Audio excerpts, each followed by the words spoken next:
Hey, algebra students, we're back. We just completed our first introduction to our Unit 2, linear equations. And after we did our packet on our introduction, I assigned you this problem to do independently. It says every equation tells a story. Write a story to describe what this graph below is telling us. So you just have this little picture.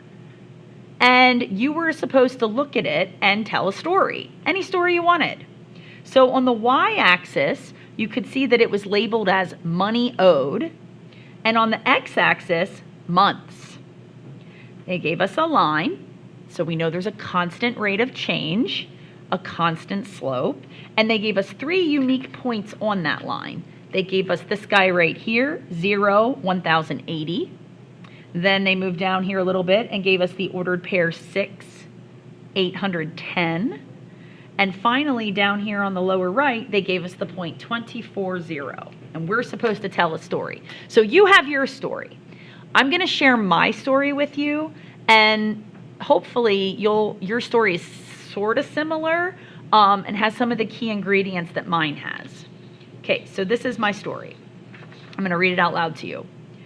Miss Callahan borrowed money from her dad, Tom, and my dad's name really is Tom, by the way, to pay off her credit card bill, which was $1,080. Her dad told her she did not need to pay him interest, so this was a much better choice than paying off the credit card month to month.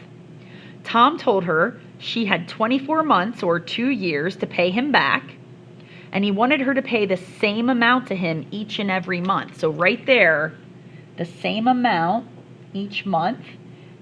Right there, I'm establishing my constant rate of change. After 6 months of payments, she only owed her dad $810. So see what I'm doing there? When I first started to pay him back at 0 months, so I hadn't even started my payments yet, I owed him the full loan, $1,080. Whatever he lent me, I still owed all of that. But after 6 months of payments, 6 months have passed, what I owe him has come down. After 6 months, I only owe him $810 more.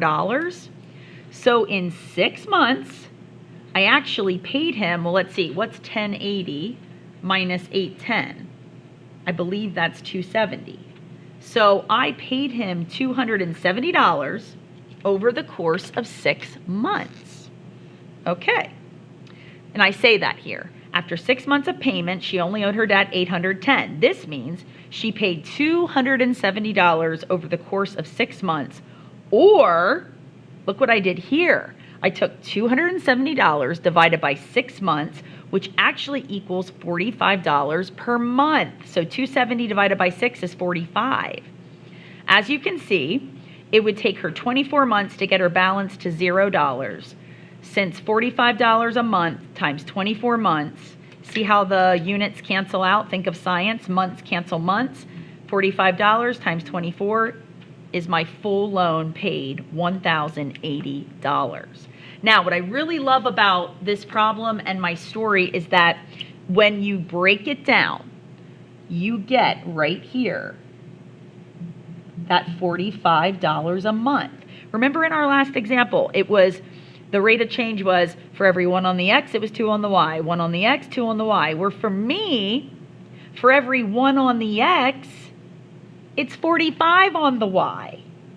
1 month, $45. 1 month, $45. So you see my rate of change. So my money owed, maybe I'll call that O, is equal to $45 per month plus that initial $1080 that I owed. So the money I owe, see, if I have 0 months, let's go back to that y-intercept. If I have 0 months, see, this would go away, and the money I owe is $1080. That's my y-intercept up here. But every month I pay $45. So the money I owe is actually decreasing. I'm going to put a negative on that because from 1080, I want to be subtracting $45 a month. So I even went so far as I can write my equation here.